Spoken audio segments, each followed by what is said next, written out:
Nagluluto kami ng sinampalukang manok. Ayan yung ginamit niya pangkuha dun sa saging. Doon kami kumuha ng puso ng saging. At ayan yung nakuha niyang puso ng saging. So, let's go! Cook it na! First time niya kumuha niyan. Ang dahon ng sili, guys. Okay. Fresh na fresh ang dahon ng sili namin. Ito, kinukuha pa lang namin. Oh, hindi nga pala yung ano, oh.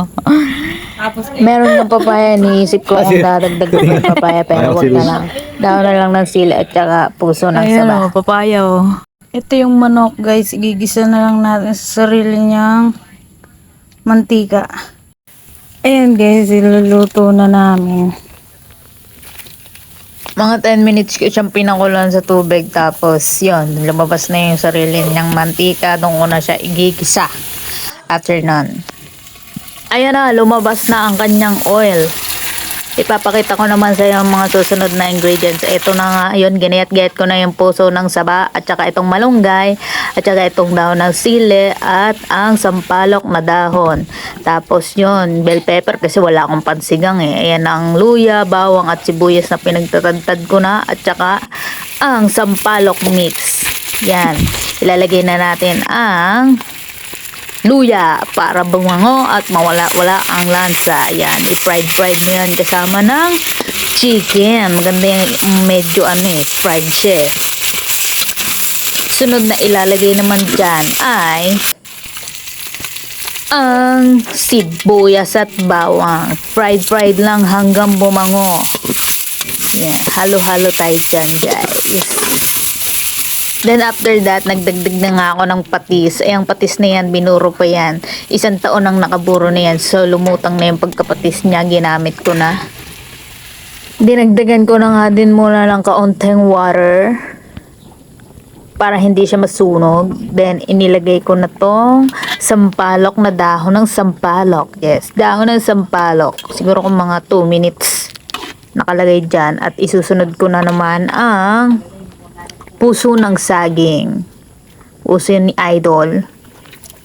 O, ayan. Ganyan lang mga hiwa sa puso ng saging. At ang sarap niyan pag naluto na.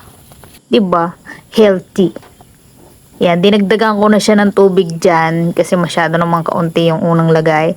Tapos, etong meron din siyang dried na, ano man tawag yan? Kalamyas. Dried niyan. Tapos, nilagay ko dyan para mas sumarap pa yung pagkaasim niya. Very authentic. Smoky pa yan kasi niluto sa natural na kahoy, di ba? With yan, nilagyan ko na ng sampalok mix. And ayan yung kulay niya. After ilagay ko na yung mga ingredients. And the last is bell pepper. Siguro mga 5 minutes ko siyang 2 minutes ko siyang pinakuluan yung bell pepper. Then isinunod ko na tong dahon ng sili.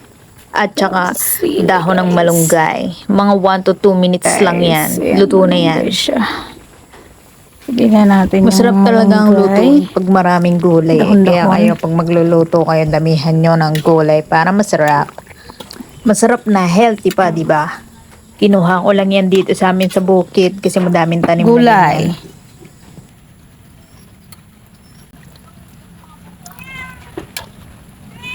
Solid talaga to sa tag-ulan. Sabaw na mainit. Sinigang na siyang palukang manok. Titikman ho ni Master. Master Buten. Ito tayo. Oh, yung black. Dito tayo bawas. Ito ba? Ng karne. With gulay. Uy.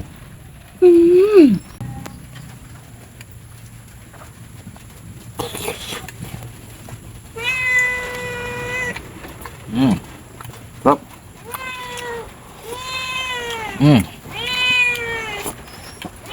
Sarap. Ano pang hinihintay niyo?